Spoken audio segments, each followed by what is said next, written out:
Hello and welcome everyone. कल हम रुके थे एथिक्स, हम शुरू कर चुके थे एथिक्स वाला चैप्टर अपना सीए इंटर का ऑडिट का न्यू सिलेबस। और उसमें हम रुके थे इसके पहले वाले तक। ओके, अभी हम शुरू कर रहे हैं इंडिपेंडेंस ऑफ ऑडिटर से। सर इंडिपेंडेंस का मतलब क्या होता है sir? What do you mean by independence? Independence को देखने के लिए ना ऐसा कहता है दो नजरिए होते हैं। नजरिए ये क्या होता है सर? Basically view point. दो दो जगह से मैं देख सकता हूँ इंडिपेंडेंस को। सर नहीं समझ रहा। मान लो कि एक जगह पे मैं काम कर रहा हूँ, तो एक मतलब ये मैं हूँ।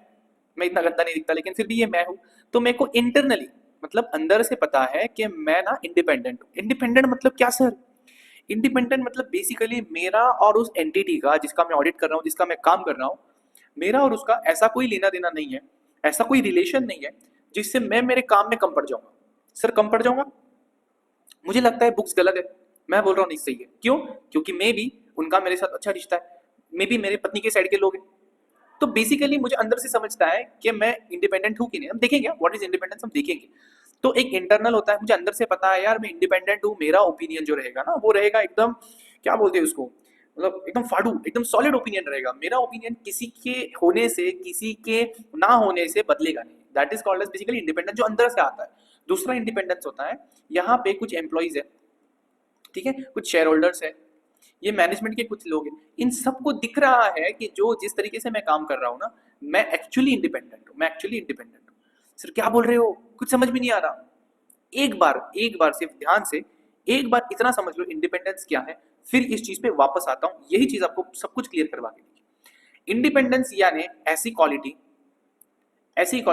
ऐसा स्टेट ऑफ माइंड, मेरी मन की ऐसी स्थिति जिसमें मेरे ओपिनियन जो रहेंगे, मेरा जो जजमेंट रहेगा किसी भी चीज के बारे में, वो किसी और की वजह से कभी चेंज नहीं होगा। किसी और के होने से वो बायस्ड नहीं होगा, यानी किसी एक तरफा नहीं होगा। किसी के होने से मैं उसको ना सप्रेस यानी दबाऊंगा नहीं। किसी के ना होने से या होने से मैं उसको एग्जैगरेट यानी ज्यादा करूंगा नहीं। जो है जैसा है वास्तु स्थिति, जैसा मेरा ओपिनियन है, जजमेंट है, मैं उसको उसी की तरह दिखा के लिख के दे दूंगा। जो ये रिपोर्ट हमने फर्स्ट डे पे बात करी थी जिसमें हम ओके लिखने वाले हैं, इसमें मैं लिख के दूंगा जो भी मेरा ओपिनियन, जो भी मेरा जजमेंट है वो। इस स्थिति को कहते हैं इंडिपेंडेंस। सर ये स्थिति कैसे कैसे होती है, कैसे आती है? अरे आसान है यार। आपका जिस कंपनी का आप काम कर रहे हो उसमें आपका कोई रिलेटिव काम नहीं करता, जिसमें आपका कोई शेयर होल्डिंग नहीं है, मतलब आपका क्या है उसमें कोई इंटरेस्ट नहीं है। ऐसी कंपनी है जिसके जिस जो आपका आपको मान लो साल में 10 लाख फीस मिलती है एग्जाम्पल, उसमें से 6 लाख रुपए यही कंपनी से फीस आती है। मतलब क्या, मैं मान लूँ कि आपका मेजर क्लाइंट है। तो यार ऐसी कुछ चीजें रहेंगी ना, तो कहीं ना कहीं आपका इंडिपेंडेंस हिल डुल जाएगा। तो मैं बोल रहा हूँ कि ये चीजें प्रेजेंट नहीं है, ये मानते हुए आप क्या हो गए, इंडिपेंडेंट हो गए। तो ऑडिटर को हमेशा कैसा होना चाहिए सर? इंडिपेंडेंट।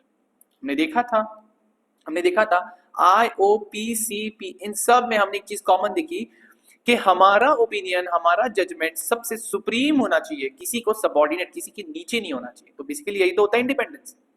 समझ रहे हो? तो इंडिपेंडेंस यानी कि एक आदमी का जो जजमेंट है, जजमेंट ऑफ अ पर्सन, एक डिसीजन, एक ओपिनियन इज नॉट सबॉर्डिनेट, कम नहीं है, किसी के नीचे नहीं है, टू द विशेस मतलब इच्छाएं, डायरेक्शन यानी आदेश ऑफ अनदर पर्सन। और कौन ही अनदर पर्सन? ऑब्वियसली क्लाइंट, जिसने उसको काम दिया है, हु हैव एंगेज्ड हिम, ठीक है। और to his own self interest. Own self interest मतलब मेरे को ही पता है मेरा इसमें इन्वेस्टमेंट इतना अच्छा है कि मैं इसके बारे में बुरा बोल ही नहीं सकता। तो यार इंडिपेंडेंस को, जैसे आपको थोड़ी दिक्कत हो गई ना इंडिपेंडेंस को समझने में, वैसे ये बोलता है कि पॉसिबल ही नहीं है इंडिपेंडेंस को डिफाइन करना। तो सर इस पे सवाल आता है तो क्या लिखना है? ये सब ज्ञान है, ये कुछ नहीं आता पेपर में। पेपर में आता है इंडिपेंडेंस को देखने के दो नजरिए होते हैं। एक अंदरूनी नजारा, एक अंदर से सेल्फ। ये अगर ये सर्कल अगर एक पर्सन है तो इसके अंदर से जो आता है वो एक इंडिपेंडेंस को देखने का नजरिया है। दूसरे लोग इसको देखते हुए जज कर लेते हैं भाई ये इंडिपेंडेंट होता है। हम खड़े हैं किसी फंक्शन में, हम दो लोगों के साथ बातें कर रहे हैं और वो अपने इतने पास वाले लोग नहीं है, लेकिन तभी अपना एक दोस्त आ जाता है दूर का। कौन आ जाता है? अपना दोस्त आ जाता है यहाँ से। दोस्त आते ही हम उसके साथ जाके बातें लड़ाने लगते हैं, तो सबको समझ जाता है सिर्फ इन बातों करने से, अपने हंसने से, कि यार ये इसका खास आदमी है। तो ये बेसिकली क्या हो गया? Third party perspective. Third party यानी दूसरे लोगों की नजरों से। तो इंडिपेंडेंस तो ये एक हो गया अंदर से, जो मुझे पता है हाँ मैं इंडिपेंडेंट हूँ। एक होता है दूसरे लोगों की नजरिए से। तो यार अगर कभी किसी क्राइम में आप पकड़े गए, किसी फ्रॉड में, कभी ऐसा होना नहीं चाहिए, लेकिन किसी फ्रॉड में पकड़े गए, तो आप बोलोगे सर मैं तो हमेशा से इंडिपेंडेंट था, मेरे मन में था मैं इंडिपेंडेंट हूँ। तो कोर्ट बोलेगा यार तुम्हारे अंदर से, तुम्हारे सेल्फ से आया ठीक है, लेकिन दूसरों को भी वो दिखना चाहिए, दूसरों को भी वो दिखना चाहिए। किसी को दिखना यानी उसको हम इंग्लिश में बोलते हैं अपीयर होना। तो मैं बोलता हूँ इंडिपेंडेंस ऑफ माइंड, यानी अपने मन से हमको पता है हम इंडिपेंडेंट है। दूसरा हो जाता है इंडिपेंडेंस इन अपीयरेंस, मतलब हम दिखते भी इंडिपेंडेंट है। 3 लोग रीजनेबल लोग, 4 लोग रीजनेबल लोग, जो भी रीजनेबल लोग है, कोई भी थर्ड पार्टी है, वो एक देखते हुए ये कंक्लूड कर लेगा भाई ये बंदा इंडिपेंडेंट है।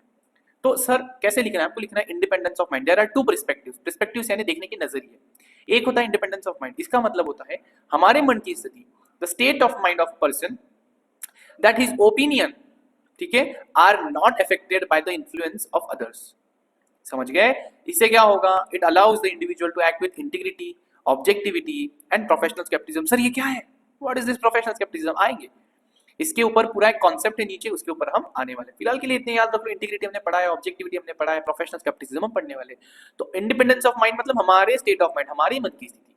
And sir independence of appearance basically, आप अगर मैं यहाँ पे बताऊं तो देखो यहाँ पे थर्ड पार्टी, डिटेल में बताता हूँ, पहले समझ लो। Third party would reasonably conclude a firm's or a member यानी सीए दैट उनका जो इंटीग्रिटी है, ऑब्जेक्टिविटी है, प्रोफेशनल स्केप्टिसिज्म है, कॉम्प्रोमाइज नहीं हुआ है, इसको हम बोलते हैं इंडिपेंडेंस इन अपीयरेंस। इसको उल्टा लिखते हैं लोग, पता नहीं इनकी अंग्रेजी ऐसी क्यों, लेकिन उल्टा लिखते हैं।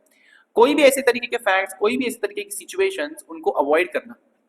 इंडिपेंडेंस इन अपीयरेंस का मतलब क्या है? That is avoiding any kind of facts, any kind of circumstances which a reasonable and informed third party, reasonable and inform मतलब कोई बेवड़ा होगा तो वो नहीं कर पाएगा सर। रीजनेबल एंड इन्फॉर्म मतलब जो रीजनेबल है, रैशनल है, इन्फॉर्म्ड है मतलब उसको पता है आप क्या काम कर रहे हो। तो reasonable and inform third party जिसको सारी इंफॉर्मेशन का ज्ञान है, would reasonably conclude that a firm or members IOPCB has been compromised. Compromised अरे अवॉइडेंस, ऐसे फैक्ट्स को, ऐसे सर्कमस्टेंसेस को अवॉइड करना जिनकी वजह से एक थर्ड पार्टी को ये लगे कि एक फर्म का, एक मेंबर का IOPCB क्या हो गया है? कॉम्प्रोमाइज हो गया।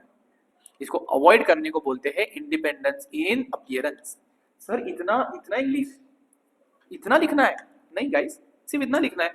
Independence in appearance means a third party who is reasonable, who has all the relevant information with them, can conclude that the IOPCP, the auditor's IOPCP has not been compromised.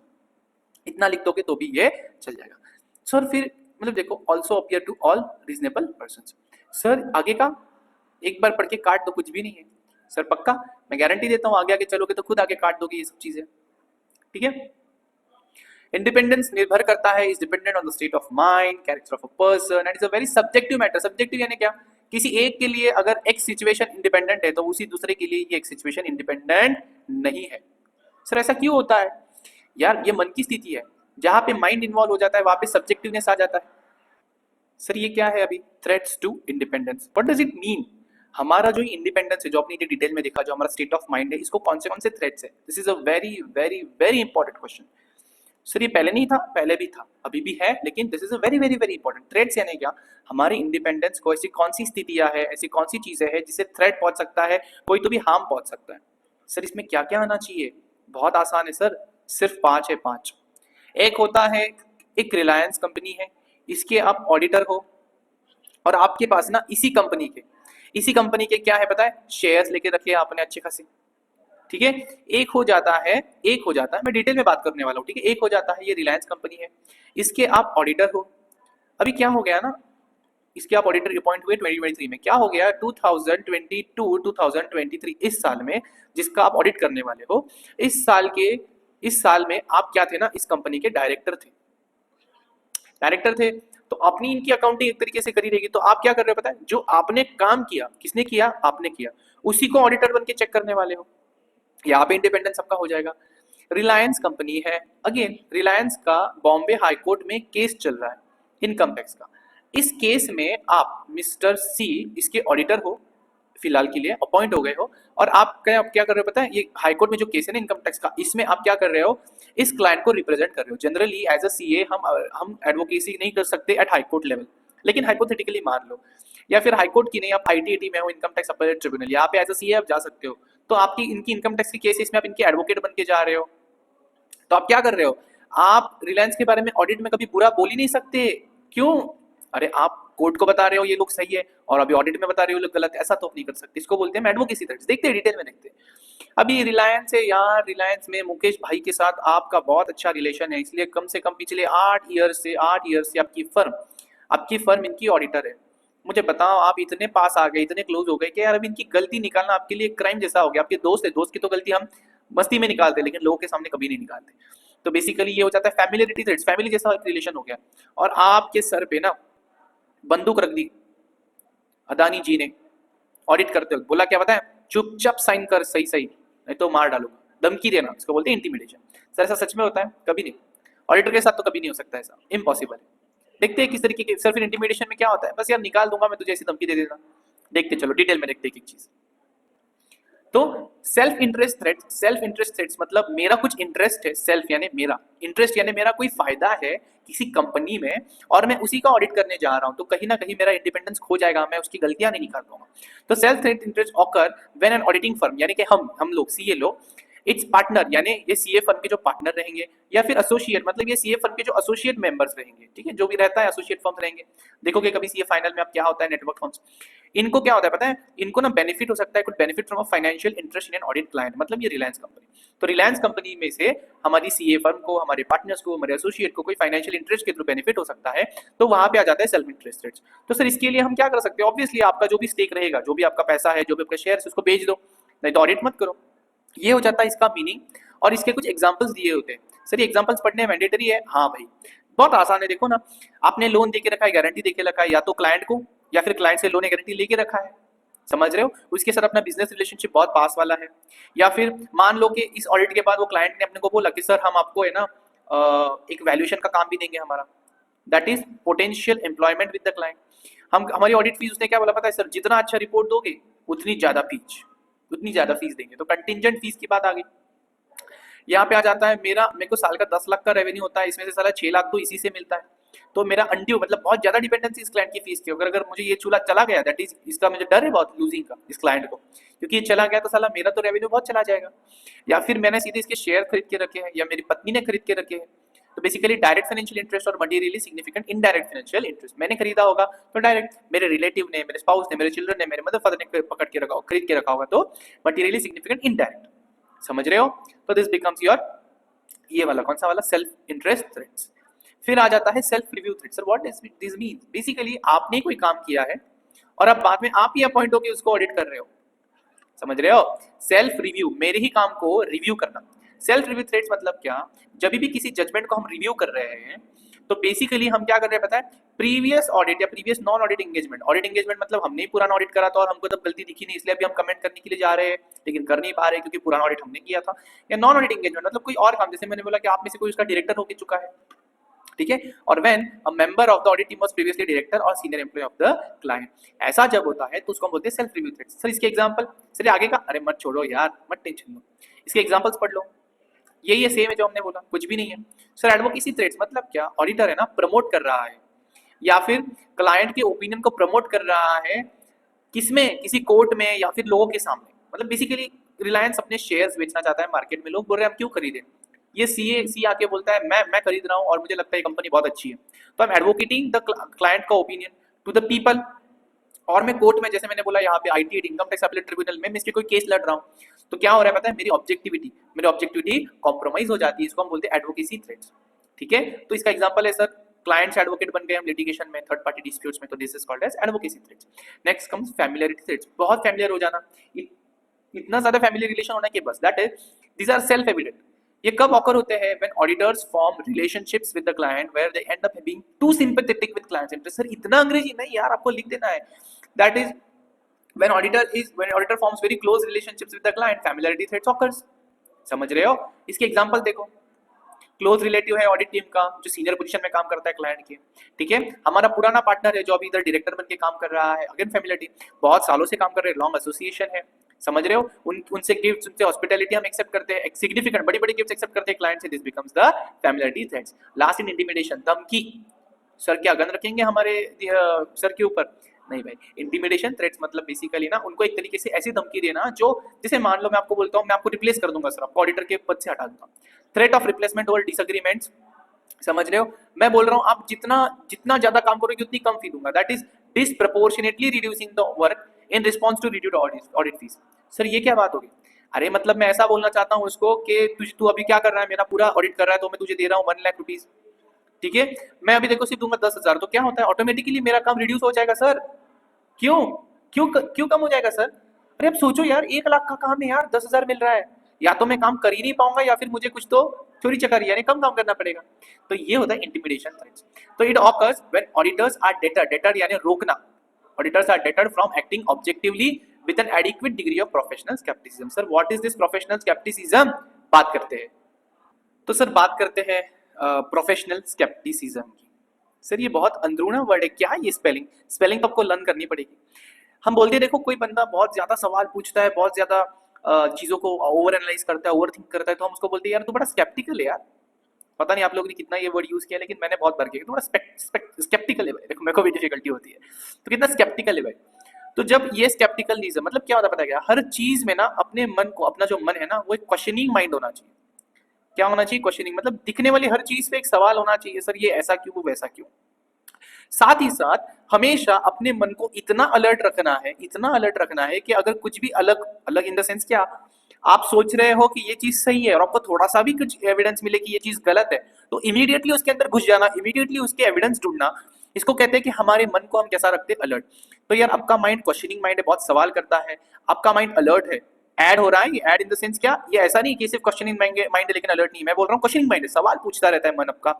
आपका मन बहुत alert है, हर चीज के लिए alert है। साथ ही साथ आपको जब भी कोई भी एविडेंस मिलता है ना, क्या मिलता है? एविडेंस, कोई भी सबूत मिलता है, सर बुरा सबूत, अच्छा सबूत, कोई भी सबूत हो, कोई आपको जर्नल एंट्री दिख गई, कैश डेबिट टू सेल्स वाली 100 लाख की एग्जांपल, तो इस एंट्री के लिए जो आपको वाउचर मिलेगा, जो भी इनवॉइस मिलेगा, इस इनवॉइस को अपन बोलते हैं एविडेंस। तो ये एविडेंस को आप कैसे करते हो पता है? आप इसको क्या करते हो? अच्छे तरीके से छानबीन करते हो, उसको हम बोलते हैं असेसमेंट। छानबीन करने को क्या बोलते हैं? असेसमेंट। लेकिन असेसमेंट आप बहुत अच्छे तरीके से करते हो, यानी क्रिटिकल। तो जब भी आपका मन क्वेश्चनिंग है, सवाल बहुत पूछता है, जब भी आपका मन अलर्ट है, हर तरीके के सिचुएशंस को, हर तरीके के अपोजिट सिचुएशंस को, इंडिकेशंस को अलर्ट है, जब भी आपका मन कोई भी एविडेंस मिलता है उसका आप एक क्रिटिकल असेसमेंट कर सकते हो, तो आपके पास जो एटीट्यूड है ना, जो आपका एक तरीका, एक नजरिया है प्रोफेशनल काम करने का, उसको हम बोलते हैं प्रोफेशनल स्केप्टिसिज्म। सर ये क्या बात कर दी आपने? बस मैंने वही बात कर दी। आपका मन जो है ना, जब आप काम कर रहे हो, उसमें ये 3 क्वालिटीज अगर हो गई, तो हम बोलेंगे आपके मन की सबसे अच्छी क्वालिटी है प्रोफेशनल स्केप्टिसिज्म। ये हर सीए को, हर सीए के अंदर होनी ही चाहिए, ऐसा आईसीआई बोलता है, और अपने आप हो जाती है। तो आपको मुझे लगता है बहुत अच्छे से समझा। देखो professional scepticism means an attitude that includes questioning mind, being alert to conditions which may indicate possible misstatement due to error or fraud, error या fraud की वजह से कोई गलती दिख जाती है आपको, या कोई कंडीशंस आ जाते हैं, तो उसको आप क्या रहते हो? अलर्ट रहते हो। And critical CA of A, that is audit evidence, this is your professional scepticism. Sir definition इतना आसान करके दिया मैंने आपको QM questioning mind, alert BA being alert, plus CA यानी क्रिटिकल असेसमेंट, ये बन जाएगा आपका प्रोफेशनल स्केप्टिसिज्म। इससे आसान तो क्या हो सकता है? तो सर एक ऑडिटर को हमारे इंस्टीट्यूट का जो लोगो है, लोगो के नीचे जो हमारा एक वाक्य है, ब्रीद वाक्य है हमारा, या सप्तेषु जागृति, the one who is alert when everyone else is slept, ये उसका मीनिंग है सर। और वही प्रोफेशनल स्केप्टिसिज्म बोलते हैं, that is a CA, a practitioner should always be alert. ठीक है, तो हमने क्या करना चाहिए? हमारा ऑडिट प्लान और परफॉर्म इस तरीके से करना चाहिए कि उसमें हमारा प्रोफेशनल स्केप्टिसिज्म का एटीट्यूड मिक्स हो, ऐड हो। ठीक है, तो यहाँ पे कुछ एग्जांपल्स दिए हैं आपके लिए, इंपॉर्टेंट है डेफिनेशन, ये बीच वाला कुछ इंपॉर्टेंट नहीं है, डेफिनेशन इंपॉर्टेंट है और ये एग्जांपल्स आपके लिए इंपॉर्टेंट है। सर प्रोफेशनल स्केप्टिसिज्म का मतलब क्या होता है? कि आप अलर्ट हो कौन सी चीजों के लिए? मान लो आपको बुक्स में दिख रही है सेल की एंट्री, कैश टू सेल्स, ठीक है, और एक एम्प्लॉय को बात करते हुए आपने सुना, बोल रहा था यार हम तो ना रोज सेल की ऐसी एंट्री मार देते हैं। तो आपको ना एक ऑडिट एविडेंस मिला कि सेल्स है, एक ऑडिट एविडेंस मिला कि इन्फॉर्मेशन मिली कि सेल्स नहीं है। तो ऑडिट एविडेंस जो एक दूसरे को कॉन्ट्राडिक्ट करते हैं, इसको आप अलर्ट रहते हो, इसको हम करेंगे प्रोफेशनल स्केप्टिसिज्म, उसको हम बोलते हैं प्रोफेशनल स्केप्टिसिज्म। मान लो ये इसका आपको उन्होंने इनवॉइस दे दिया सर, ओरिजिनल इनवॉइस, और आपने सुना इसको बोलते हुए कि हम तो ऐसे बहुत सारी इनवॉइसेस बनाते हैं। तो इन्फॉर्मेशन आपको मिली which brings it to question the reliability of documents, जो डॉक्यूमेंट्स आपको मिली इनकी रिलायबिलिटी, इनका विश्वास कमजोर हो जाता है, ऐसी इन्फॉर्मेशन आपको मिलती है, उसको हम बोलते हैं प्रोफेशनल स्केप्टिसिज्म। ऐसे conditions which indicates possible fraud, यहाँ पे फ्रॉड होने के चांसेस, ऐसे कोई कंडीशंस आपको दिख जाते हैं, या फिर ऐसे कोई कंडीशंस है जिसमें आपको लगता है कि ऐसे ने बोला था, अगर आप ये 1 2 3 चीजें कर लोगे तो हम बोलोगे आपने सही काम किया ऑडिटर को। लेकिन ऐसी सिचुएशन है जिसमें आपको कोई चौथी, पांचवी, छठी चीज करनी पड़ रही है, तो इसको हम बोलते हैं प्रोफेशनल स्केप्टिसिज्म का attitude, that is circumstances that suggest that tells you that you need audit procedures in addition to those which are required by the standards on auditing। Sir क्या इतना ही प्रोफेशनल स्केप्टिसिज्म है? जी इतना ही है। तो sir professional scepticism रखने से आपकी जो ऑडिट रिस्क हमने बात करी थी इसके बारे में, ऑडिट रिस्क ये क्या हो जाती है, रिड्यूस हो जाती है। क्या हो जाती है, रिड्यूस हो जाती है। यानी कि अनयूजुअल सर्कमस्टेंसेस जो होते हैं, जो डे टू डे लाइफ में नहीं होते, आपने कभी तो भी देखे, इनको ओवरलुक कर देना, मतलब इन पे ध्यान नहीं देना, ऐसी रिस्क कम हो जाती है अगर आपके पास पीएस यानी प्रोफेशनल स्केप्टिसिज्म का एटीट्यूड है। आपने ऑडिट ऑब्जर्वेशन करते हो, देखा यार इनका तो सब सही है, सब सही है, तो फिफ्थ बिल सिक्स्थ बिल को चेक ही नहीं करवाना, सब सही होता है इनका, ओवर जनरलाइजिंग कर दिया, इसकी रिस्क भी कम हो जाती है अगर आपके पास पीएस यानी प्रोफेशनल स्केप्टिसिज्म का एटीट्यूड है। जब भी आप ये देखेंगे, हम एनटी क्या होता है, nature, timing and extent of audit procedures, हम ये देखेंगे। बेसिकली सिर्फ इतना याद रखो कि जब भी मैं कोई प्रोसीजर करूंगा, ऑडिट की कोई भी प्रोसीजर करूंगा, तो वो करते वक्त गलत अजम्पशंस ना ले लेना, इनएप्रोप्रिएट अजम्पशंस ना लेना, इसकी जो रिस्क होती है ये भी कम हो जाती है अगर मेरे पास पीएस है, पीएस यानी प्रोफेशनल स्केप्टिसिज्म। तो this is also very important thing. तो प्रोफेशनल स्केप्टिसिज्म में सिर्फ तीन चीजें आपको इंपॉर्टेंट है, डेफिनेशन हो गया, उसके एग्जांपल्स हो गए, and this thing that is किसकी रिस्क कम हो जाती है।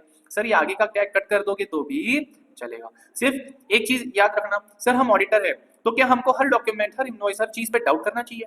तो ऐसे यहाँ पे लिखता है no, auditor may accept the records documents as genuine, हमको इसको मिलते ही मान लेना कि ये जेन्युइन है, अनटिल एंड अनलेस ऑडिटर के पास कोई रीजन है टू बिलीव कि ये गलत है, तो नॉर्मली हम इसको जेन्युइन ही मानेंगे, अनटिल एंड अनलेस एविडेंस मिल जाता है कि कुछ अलग है। समझ गए?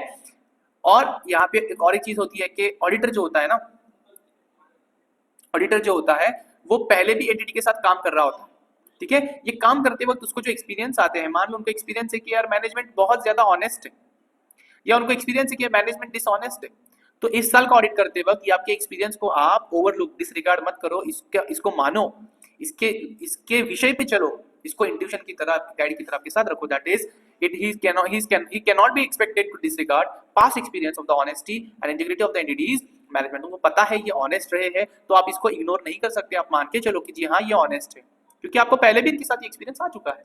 और याद रखना हमने ये क्या बोला कि मैनेजमेंट और दोस्त चार्ज विद गवर्नेंस ऑनेस्ट है पहले से, इनकी इंटीग्रिटी बहुत अच्छी है, ये हमारा पास एक्सपीरियंस रहा, सिर्फ ये मानने से, ये बिलीफ रखने से ऑडिटर की रिस्पॉन्सिबिलिटी कम नहीं होती। Does not relieve the auditor to the need to maintain professional scepticism को पीएस रखना ही रखना है। और अभी ये चैप्टर के जो दो पार्ट्स थे, एथिक्स एंड अगला वाला एक दूसरा पार्ट है, तो ये एथिक्स का लास्ट पार्ट के बारे में हम बात करने वाले हैं, which are safeguards to independence. Safeguards यानी क्या?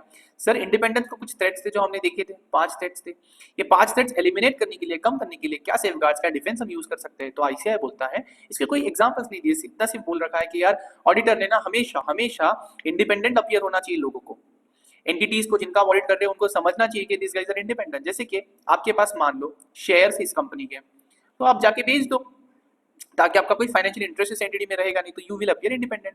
तो सर ये एक इंपॉर्टेंट पॉइंट आपके लिए बन गया। दूसरी चीज, कोई भी काम लेने से पहले ऑडिटर ने कॉन्शियसली का मतलब होता है कि एकदम डेलिबरेटली, एकदम ध्यान लगा के अंदर घुस के चेक करना चाहिए उसकी इंडिपेंडेंस को कोई थ्रेट है क्या। उसको थ्रेट मिल जाता है, हाँ भाई थ्रेट है, मेरा रिलेटिव इधर बहुत बड़े पोस्ट पे काम करता है, तो उस केस में या तो उसने काम लेना नहीं चाहिए, डेजिस्ट फ्रॉम द टास्क, या फिर उसको एलिमिनेट कर देना चाहिए थ्रेट को, वो रिलेटिव को मार देना चाहिए। नहीं, एलिमिनेट द थ्रेट का मतलब होता है कि इस केस में फिर या तो आप काम लो नहीं, या फिर आपका रिलेटिव है तो उस केस में आप कुछ नहीं कर सकते, आप कुछ भी नहीं कर सकते, आपको डेजिस्ट करना पड़ेगा। लेकिन एलिमिनेटिव थ्रेट, जैसे कि यार मैंने बोला ना आपके पास शेयर है, तो उस केस में इसको बेच देना, इसको हम करेंगे एलिमिनेशन ऑफ द थ्रेट, ठीक है। और जो भी आप काम करते हो, जो भी सेफगार्ड्स आप लगाते हो, उसको एक रिकॉर्डेड फॉर्मेट में रखो, ताकि आगे जाके अगर आपके ऊपर उंगली उठे तो आपका ये एविडेंस बन सके। और लास्ट में बोल रहा हूँ, मैं नहीं कर पा रहा हूँ सर, मैं एलिमिनेट नहीं कर पा रहा हूँ, मैं इसको कम नहीं कर पा रहा हूँ इस रिस्क को, तो उस केस में आप ऐसा भिखारी मत बन जाओगे, नहीं काम चाहिए काम चाहिए, आप क्या कर दो उस केस में, you should not accept the work. तो ये हो जाता है आपका सेफगार्ड्स, एंड दिस बिकम्स, अच्छा ये पूरा इंपॉर्टेंट है, okay, this is completely important. तो यहाँ पे एथिक्स वाला जो पार्ट है, इस चैप्टर के 2 पार्ट्स, उसमें एथिक्स वाला जो पार्ट है इसका यहाँ पे एंड होता है।